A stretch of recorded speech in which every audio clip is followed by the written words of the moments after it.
Good morning traders. आज का market यहाँ पे खुल चुका है and we are planning for some selling opportunity, लेकिन खुलती देखिए आज भी मार्केट कुछ उल्टा मोमेंटम कर रहा है। लाइक कल हम बाइंग का प्लान कर रहे थे, मार्केट शार्पली यहाँ पे सेलिंग की तरफ आया था। आज हमने सेलिंग का प्लान किया, मार्केट खुलते यहाँ पे बाइंग की तरफ जाने की कोशिश कर रहा है। अब ये कल का जो डे हाई है उसके पास आ चुका है, तो हमें देखना पड़ेगा कि क्या मार्केट इस लेवल के ऊपर सस्टेन करता है। अगर करता है देन डेफिनेटली मार्केट इस डे हाई के लिए जाएगा और उसके बाद 24,500 जो कि इंपॉर्टेंट लेवल है, यहाँ तक ये डेफिनेटली खुद के लिए मतलब एक टारगेट लेवल सच जा सकता है। ठीक है, थोड़ा वेट करेंगे। फिलहाल तो कंटिन्यूस ग्रीन है प्लस एक्सपायरी है, तो छोटा मोटा रिट्रेसमेंट देके अगर फिर से ऊपर आने की कोशिश करता है तो हम कुछ बाइंग की तरफ का ट्रेड रख सकते हैं। नहीं तो अगर ये रिवर्सल भी करेगा तो भी हमें थोड़ा वेट करना पड़ेगा। कुछ कंफर्मेशन के बाद ही यहाँ पे हम सेलिंग की तरफ जा सकते हैं। डायरेक्टली सेलिंग की तरफ जा नहीं पाएंगे। जैसे कल हम गए थे डायरेक्टली बाइंग की तरफ गए थे, but that was based on bank Nifty setup. अब बैंक निफ्टी देखिए ऑलमोस्ट ये भी जो अपना कल का डे हाई है कुछ रफली 57,080 यहाँ तक आ चुका है। 57,000 एक बीच में रेजिस्टेंस है, डायरेक्टली ब्रेकआउट करेगा तो मे बी टारगेट लेवल तक रीच हो जाए, या फिर हो सकता है कुछ यहाँ पर रेजिस्टेंस बनाए एंड फिर वो ब्रेकआउट करके ऊपर की तरफ चला जाए। Let's see. बैंक निफ्टी को छोड़िए, निफ्टी खुद को अच्छा होल्ड कर रहा है। मेरे ख्याल से इसी जोन के आसपास एक ट्रेड बन जाएगा बाइंग की तरफ। टारगेट विल बी 30 पॉइंट्स अच्छा है एंड उसके 50 पॉइंट्स ये टारगेट हो सकता है।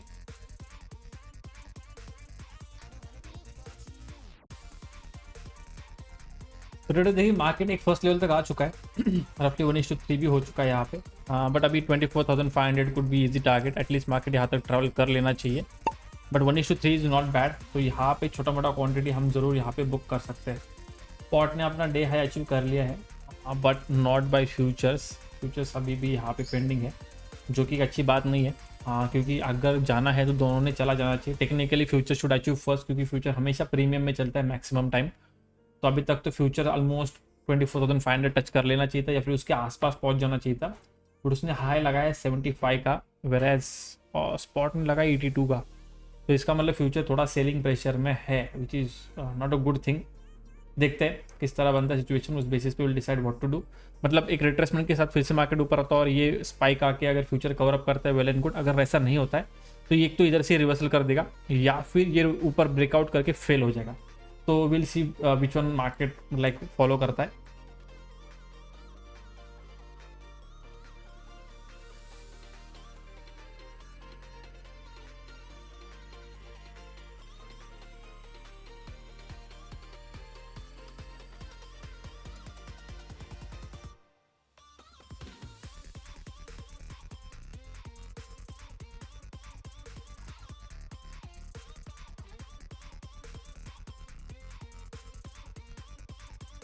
तो रेडर देखिए स्पॉट के ऊपर भी टारगेट अचीव हो चुका है। ऑप्शन में भी काफ़ी अच्छा स्पाइक यहाँ पे आया है। एक्सपेक्टेड था कि मार्केट छोटा मोटा यहाँ पे होल्ड करके मूव करे, लेकिन इतना अच्छा स्पाइक आएगा एक्सपेक्टेड नहीं था। एंड ये एक्सपायरी कारण है बेसिकली। तो 73-74 का आसपास का हाई लगाया। अब 75 अगर हम मानते हैं तो 70 पॉइंट्स हो जाते हैं। अगर ऐसा नहीं होता है बट बेसिकली हो जाएगा, थोड़ा और वेट करेंगे तो। लेकिन 24,500 जो लेवल है वो futures as well as spot दोनों की तरफ अचीव हो चुका है। बैंक निफ्टी भी यहाँ पे ब्रेकआउट दिया। अब देखिए ये ब्रेकआउट को देखते हुए बहुत लोग बाइंग करेंगे, फिर मार्केट ट्रैपिंग वेपिंग कर सकता है, क्योंकि मार्केट ने क्या किया है 57,000 का सपोर्ट लिया है। तो इसको देखते हुए डेफिनेटली बायर्स आए होंगे। छोटा मोटा मार्केट मोमेंटम है तो मूव दिखाएगा, लेकिन उसके बाद डेफिनेटली रिवर्सल की तरफ भी जा सकता है। अगर मार्केट को सरप्राइज देना है तो मार्केट इसी तरह कंटिन्यू करेगा तो कंप्लीटली अलग चीज़ है। लेकिन जिस हिसाब से हमने मार्केट को देख रहे हैं यहाँ पे टारगेट अचीव हो चुका है। एंड मैंने कुछ छोटा ऑप्शंस लाइक 0 to 0 वाले ऑप्शंस भी यहाँ पे खरीदे थे, तो मेरा फोकस पूरा उस स्क्रीन लाइक ये वाला स्क्रीन के ऊपर था। अब यहाँ पे काफ़ी अच्छा मोमेंटम मिला तो मैंने स्कैल्प के हिसाब से लिया था, तो मैंने उसको एग्जिट कर लिया। ठीक है, बट ओवरऑल जो हमने मेन पोजीशन यहाँ पे बनाई थी, जो बेसिक पोजीशन हमारी होल्डिंग वाली थी, वहाँ पे काफ़ी अच्छा मोमेंटम हो चुका है। एंड 73-74 का जैसे मैंने बोला हाई लगा है, तो 205 के ऊपर हमारी एंट्री थी। तो 65 पॉइंट्स आप रफली बोल सकते हो यहाँ पे हो चुका है।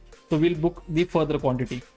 सो ट्रेडर्स देखिए आज का वीडियो हम यहीं पे क्लोज करेंगे, क्योंकि देखिए बैंक निफ्टी ने भी काफ़ी अच्छा ब्रेकआउट दिया, मोमेंटम आया, ऑलमोस्ट 200 लेवल के आसपास आ चुका है, जो कि मेरे हिसाब से रेजिस्टेंस की तरह एक्ट करना चाहिए। सेम गोज फॉर निफ्टी, ये इसने ब्रेकआउट दिया, अब ये थोड़ा नीचे की तरफ आ जाना चाहिए। अगर एक्सपायरी इफेक्ट है तो डेफिनेटली ये नीचे की तरफ ड्रैग डाउन हो जाएगा एंड फिर हो सकता है मार्केट इस जोन के पास या इस जोन के पास फर्स्ट यहाँ पे फॉल करने की कोशिश करें। उसके बाद फर्दर मार्केट का मोमेंटम डिसाइड हो कि इसको डे लो निकालना है या फिर से जाके डे हाई निकालना है।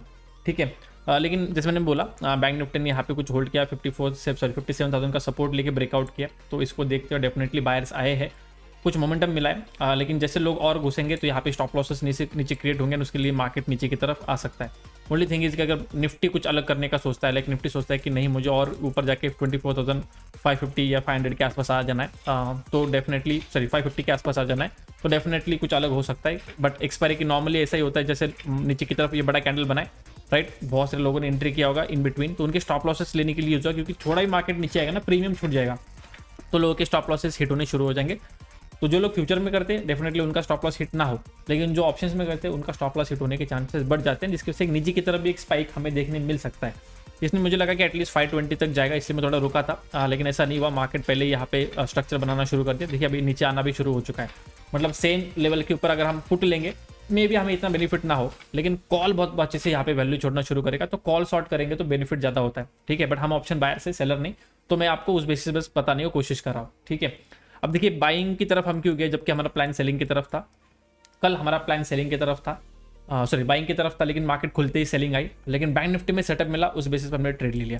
आज क्या हुआ, आज देखिए यहाँ पे गैप अप खुला, ठीक है, मैं चला सोचा कि चलो छोटा मोटा इस जोन के आसपास रिजेक्शन भी लेगा मार्केट, तो कोई दिक्कत की बात नहीं, हम फिर से यहाँ पे सेलिंग की तरफ जाएंगे। लेकिन फर्स्ट कैंडल भी बहुत बड़ा बन गया, तो एक स्ट्रॉन्ग मोमेंटम दिखा रहा है, सेम आपको बैंक निफ्टी में दिख रहा है। लेकिन ये बड़ा कैंडल बनने से भी मेरा प्लान कुछ चेंज नहीं होता, I was still looking for selling opportunity.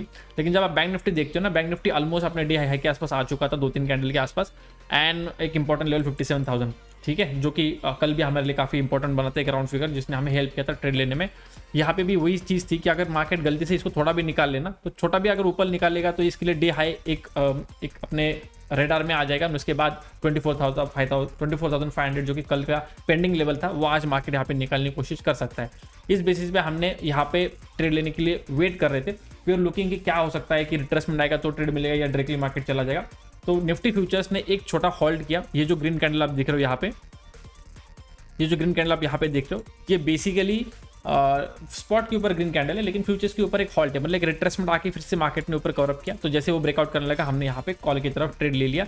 Risk थोड़ा ज़्यादा था कि अगर मार्केट टमाटर ऊपर निकाल के फिर नीचे निकाले तो स्टॉप लॉस हिट हो सकता था, लेकिन वी आर रेडी, क्योंकि हो सकता है स्टॉप लॉस हिट हो जाए, लेकिन फिर भी हम वहाँ पे री एंट्री लेने के लिए रेडी थे, क्योंकि प्लान बन चुका था कि मार्केट अब क्या करेगा कि बाइंग की तरफ जाके ये अपना जो कल का डे हाई है एंड 24,500 इसके लिए अटेम्प्ट कर सकता है, एंड उस बेसिस पे we switch to the buying side.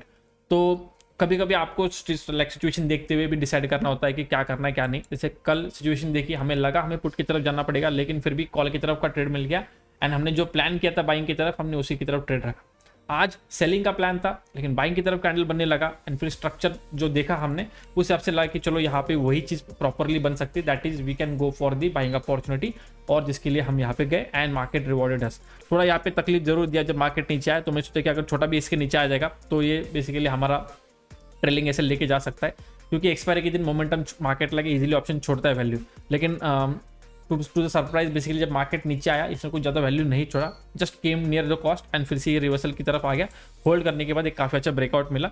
तो जब ये होल्ड कर रहा था तब मैंने जो छोटा ऑप्शन है लाइक 24,500 का, इसमें अराउंड 44, 45, 50, 52 एंड 55 इस लेवल के आसपास मैंने मल्टीपल एंट्रीज बनाए, एंड जैसे ये स्पाइक किया 74 का हाई लगा, लेकिन मैंने 70 के ऊपर पूरा का पूरा क्वांटिटी निकाल दिया, क्योंकि I was expecting a spike, I was not expecting कि पूरा कंटिन्यू रैली करता है कोई अलग बात है, लेकिन मैंने स्कैल्प के बेसिस पे लेके पूरा क्वांटिटी एग्जिट कर लिया। ऐसे नहीं कि छोटा मोटा यहाँ पे होल्ड करके बैठा था मैं, ठीक है, मतलब ट्रेलिंग बेसिकली नहीं किया, क्योंकि ट्रेलिंग ऑलरेडी इस ट्रेड में है। जो हमने 205 के ऊपर बाइंग किया था उसमें हम जो है 50%, 80%, 20% ट्रेलिंग पे छोड़ते हैं, जो कि अभी भी यहाँ पे 20% क्वांटिटी होल्डिंग पे है।